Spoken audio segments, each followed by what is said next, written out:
Salam alaikum et bienvenue dans la deuxième vidéo concernant les cours du module de modélisation et simulation, troisième année licence, université de Sétif.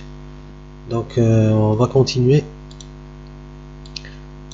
avec le plugin 2D outils. On s'est arrêté la dernière fois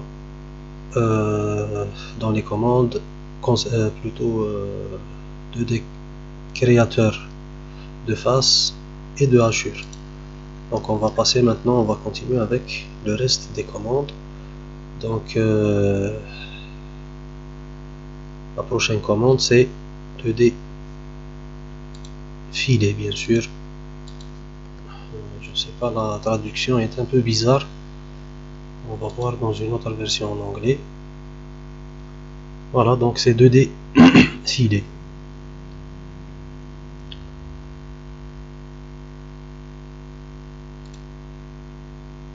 Voilà, donc si on a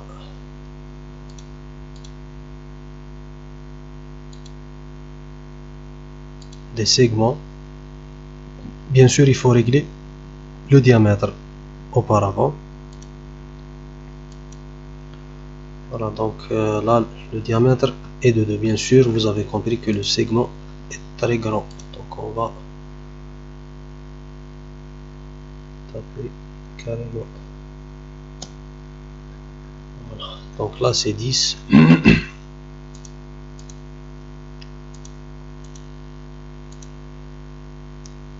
Donc il est à noter aussi que les outils de ce plugin marchent aussi avec les commandes classiques, on va dire. Donc pas que avec les lignes qu'on va dessiner avec l'outil 2D.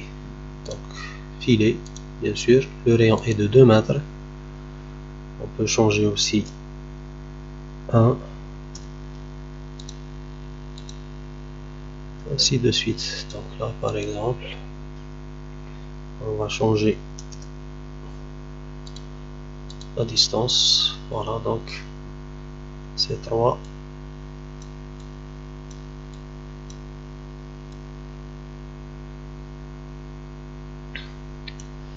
Donc et pour basculer, donc cette commande travaille au lieu des, si vous vous souvenez dans AutoCAD il y avait filet et chanfrein. Donc pour changer la commande vers chanfrein, bien sûr c'est écrit ici, donc il faut cliquer sur Alt. Voilà, la distance de chanfrein est de 1, donc on clique. Voilà, on peut la changer vers 3. Voilà, donc on ne peut avoir que une seule distance, contrairement il y a une autre commande qu'on va voir, elle est normalement dans cette barre d'outils, c'est 1001 bytes. Elle est ici, on va voir qu'il nous demande deux distances, une distance par ici et par là. Donc on va voir cette commande, mais en tous les cas pour celle-là, donc elle fait office de filet et de chanfrein. On passe à la prochaine commande. Bien sûr, là c'est ajusté et c'est aussi, elle joue le rôle de deux commandes aussi, celle de trim d'AutoCAD et d'extend, ou étendre et ajuster. Donc voilà, par exemple ici, donc pour ajuster on sélectionne le trait, on confirme avec entrée et on clique sur la ligne à étendre.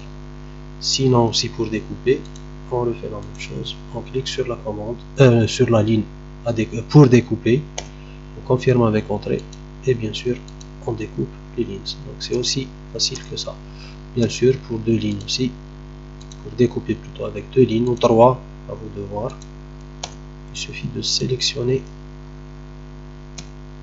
voilà, il suffit de sélectionner la ligne vers laquelle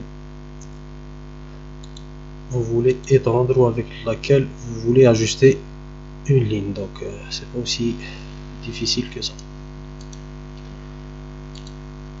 on passe à une autre commande. Donc c'est 2D style de ligne. Donc là c'est des styles de ligne. C'est comme si les styles de ligne comme on va voir d'ailleurs les lignes discontinues. Et donc là avec bouton droit on a le tableau des paramètres. Donc là c'est la largeur de la ligne, la largeur ou l'épaisseur on va dire de la ligne, et là c'est le type de ligne pointillé, et là c'est la couleur qu'on peut garder en noir, sinon on peut changer de couleur.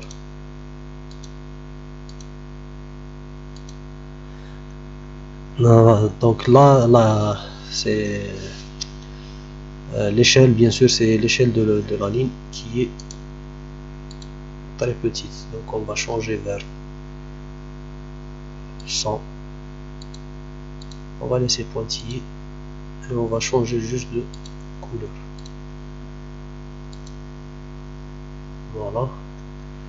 L'inconvénient avec cette commande, c'est que on ne peut pas réaffecter une ligne qu'on a déjà affectée, donc c'est assez problématique.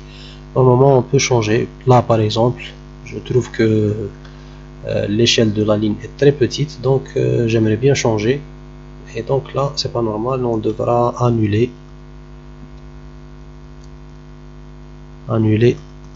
voilà, pour réaffecter de nouveau, sinon si on a fait plusieurs opérations, donc ça ne sera plus possible. Voilà, donc on va juste faire un autre test pointillé par exemple. On va changer l'échelle, on va dire, ou la largeur. On va changer aussi de couleur. Voilà, donc là, bon, par exemple, c'est mieux. Si je change l'épaisseur à 250. Voilà, donc à vous de voir comment régler les paramètres de cette option. Donc on a dit que le seul inconvénient est bien sûr le fait de ne pas pouvoir affecter une nouvelle fois une ligne déjà affectée. Voilà, on passe à une autre commande pour ne pas trop s'attarder. Donc là c'est le texte. On a vu que dans SketchUp on a l'option de texte 3D, bien sûr. Bon, si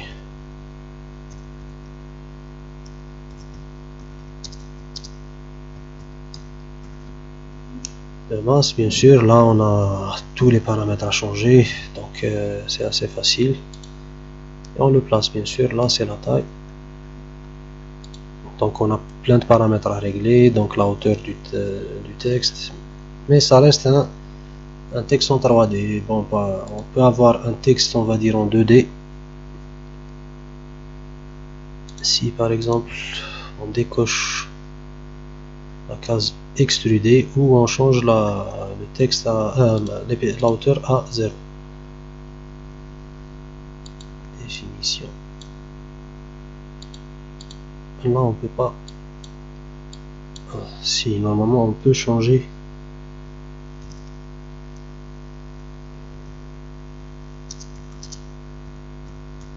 Par exemple, si on confirme,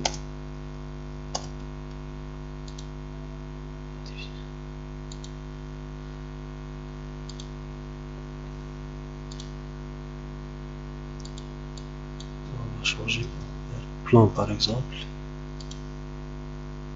donc ça ne change pas.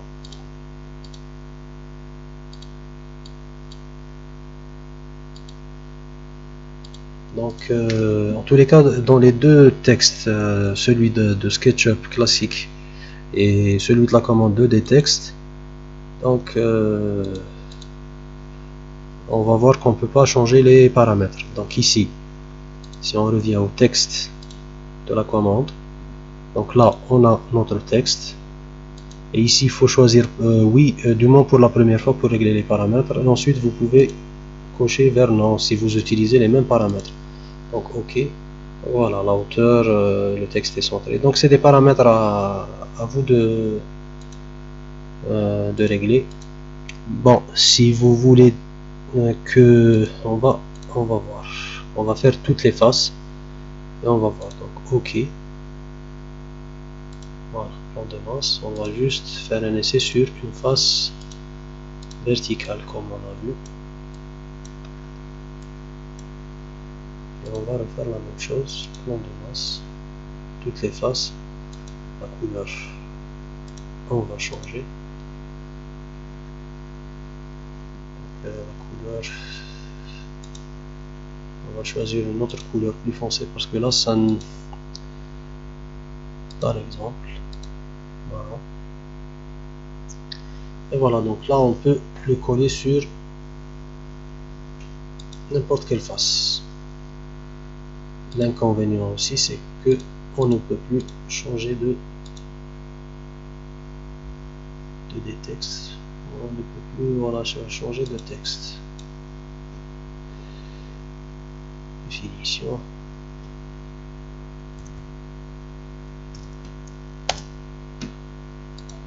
Voilà, donc c'est l'inconvénient. En tous les cas, il existe des plugins qui nous permettent de modifier ce texte. En tous les cas, on peut être assez rapide à refaire un autre texte si on s'est trompé. Voilà. Et pour la dernière commande, c'est la commande éditer polyline. Bien sûr, vous l'avez compris. Donc, on va voir. Là, ce n'est pas possible. On va essayer un autre segment. Choisissez une courbe. On va voir avec une ligne droite.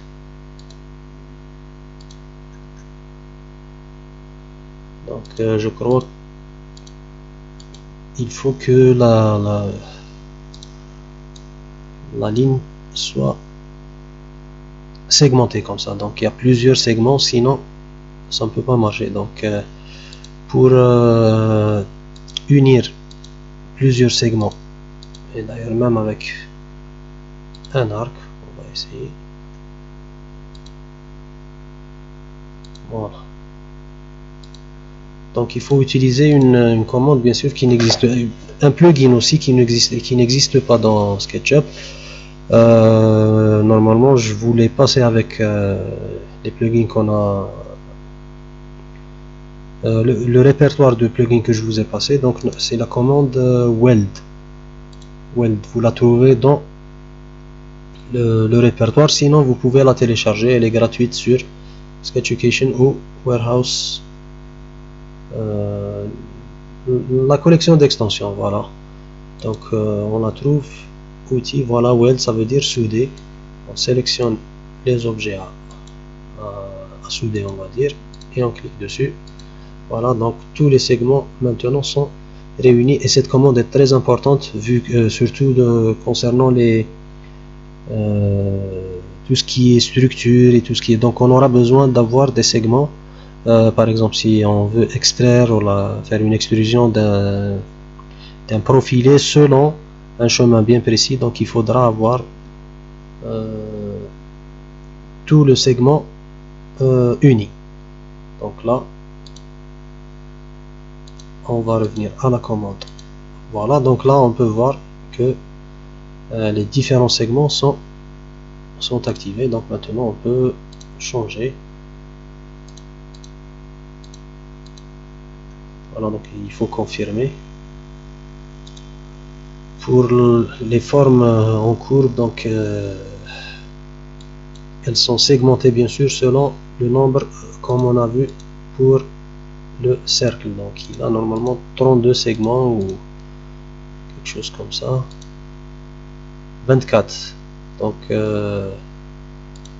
si je sélectionne, voilà, donc on aura 24 segments. Donc là aussi, les formes arrondies. Donc on pourra changer bien sûr les segments au fur et à mesure, ou à notre gré bien sûr, mais il faut faire attention surtout pour les formes courbées. Voilà, donc pratiquement on a terminé avec le premier plugin 2D. Bien sûr là c'est le help comme je vous ai dit, donc il va si vous avez besoin d'une information, donc vous cliquerez dessus et vous t'expliquera concernant toutes les commandes. Donc maintenant on va passer à un autre plugin.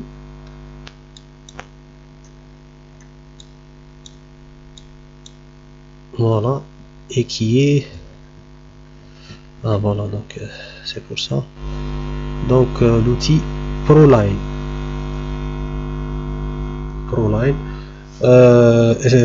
Vous devrez le télécharger parce que je l'ai téléchargé après vous avoir donné la liste de plugins. Donc lui aussi c'est un plugin bien sûr de dessin.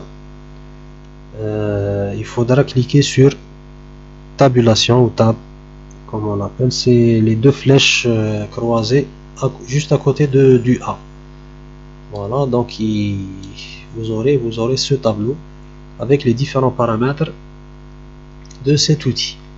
Donc pour commencer, donc là ce que vous allez dessiner, le type de ligne, donc là c'est edge, là c'est curve, là c'est guideline, c'est les guides comme on a vu pour avec l'outil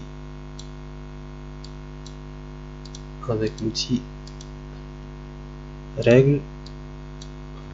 Donc, pour avoir voilà, donc ces guides là, mais on va voir en tous les cas, on va revenir. Voilà, là c'est les guides. Ici c'est des guides finis. Voilà, on va voir.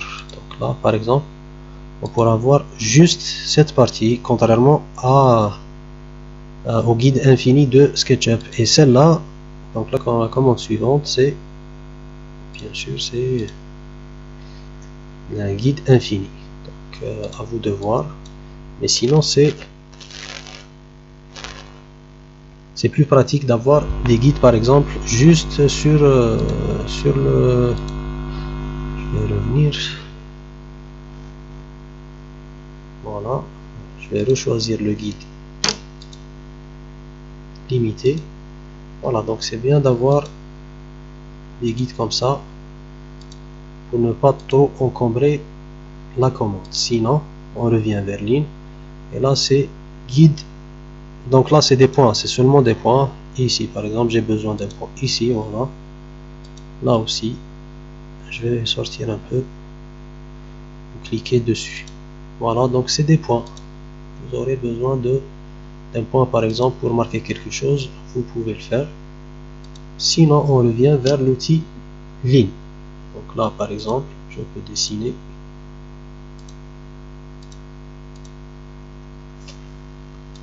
On pourra supprimer par la suite les guides. Donc maintenant pour les paramètres suivants,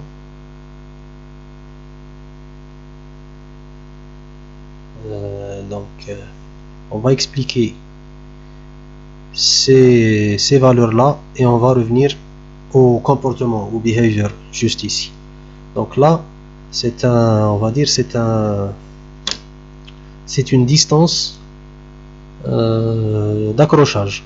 Ça veut dire ici la valeur est de 1, donc c'est toutes les une seule unité, ce qui est le mètre là ici dans notre cas, dans ce dessin. Donc il vous donne une sorte d'accrochage. Donc 2 par exemple, 3, et c'est assez pratique, 4, et vous voyez aussi que il vous donne aussi d'autres points par là aussi. Donc c'est un outil très puissant et très intéressant à avoir. Donc pas que ce qui est là, donc vous pouvez avoir aussi des accrochages là où vous voulez, les accrochages les plus reconnus, le milieu par exemple, les extrémités. Donc on va continuer. Donc puisque c'est 1, on va changer vers 2. Il faut cliquer sur entrée, sinon voilà, donc ici c'est tous les deux. Je vais le faire. Voilà, 2 et 4 par exemple. 2, là c'est l'accrochage avec l'extrémité. Si je veux avoir le 2, c'est là. un autre 2, ainsi de suite. Donc c'est un outil vraiment très performant et très intéressant qui vous aidera dans le dessin.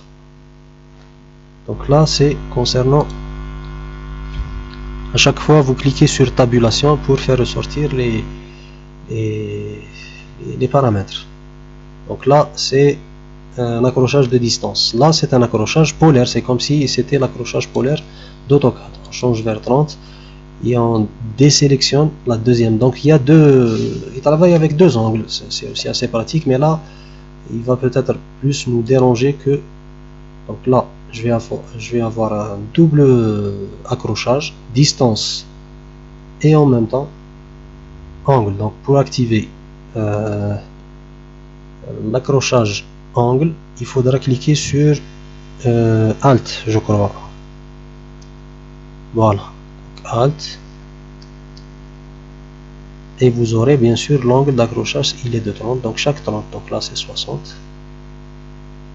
Il faut juste faire attention aux différents accrochages, aux autres accrochages des.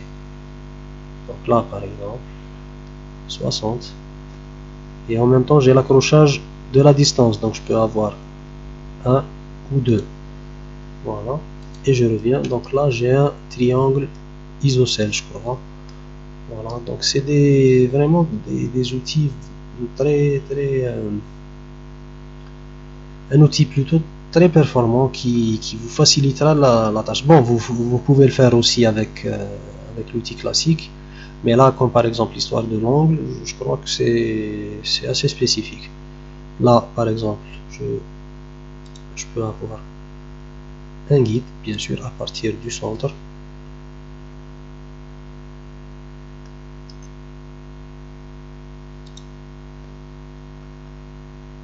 Voilà, de 2 bien sûr, et je reviens à mon dessin, bien sûr.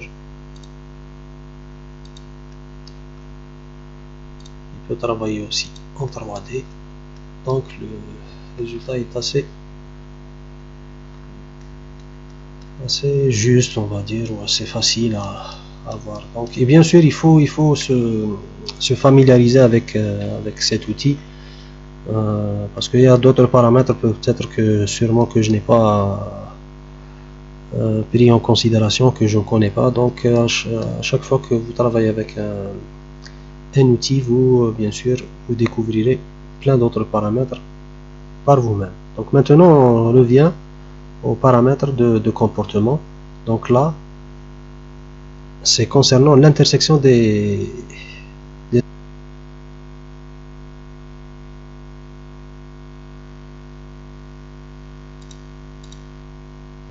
on va désactiver les angles. Donc voilà, là par exemple, si on décoche, on va dessiner la première et on va décocher la première option pour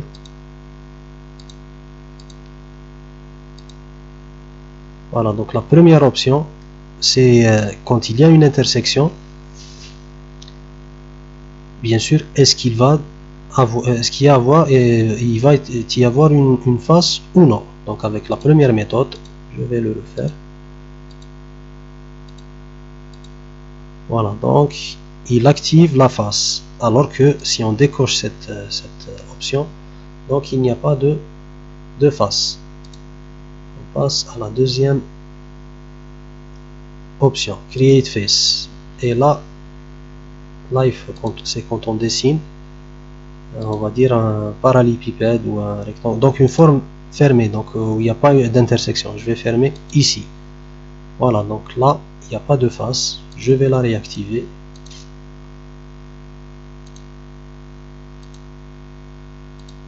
Voilà, donc là il crée une face. Donc activer et désactiver, Create Face. La troisième option, là quand on dessine une forme, n'importe quelle forme, on commence ailleurs. Vous pouvez voir que le curseur est libre. Donc si on clique, on désactive l'option, on va voir qu'il va redémarrer à partir du dernier point qu'on a dessiné. Voilà, la même chose. Donc à vous de voir la méthode avec laquelle vous travaillez. Bien sûr, là c'est 3 paramètres, à vous de les régler. Donc aussi, bien sûr, n'oubliez pas les, comment dire, les réglages, tous les réglages, bien sûr, les réglages d'angle, ainsi de suite. Là par exemple, je désactive toujours le premier angle et je travaille toujours avec un seul. À vous de voir, bien sûr, à vous de voir la méthode avec laquelle vous pouvez travailler. Donc la distance et les différents types de lignes de construction. Là c'est tout ce qui est help, et ici on revient aux paramètres par défaut du plugin. Et voilà, donc on va s'arrêter dans cette vidéo avec ce plugin, bien sûr, pour que les vidéos ne soient pas trop longues, et bien sûr aussi pour des problèmes de téléchargement, vous l'aurez compris. Donc merci pour votre attention, et au prochain plugin, bien sûr, dans lequel on va continuer un peu avec la 2D pour ensuite passer à d'autres plugins. Merci à vous.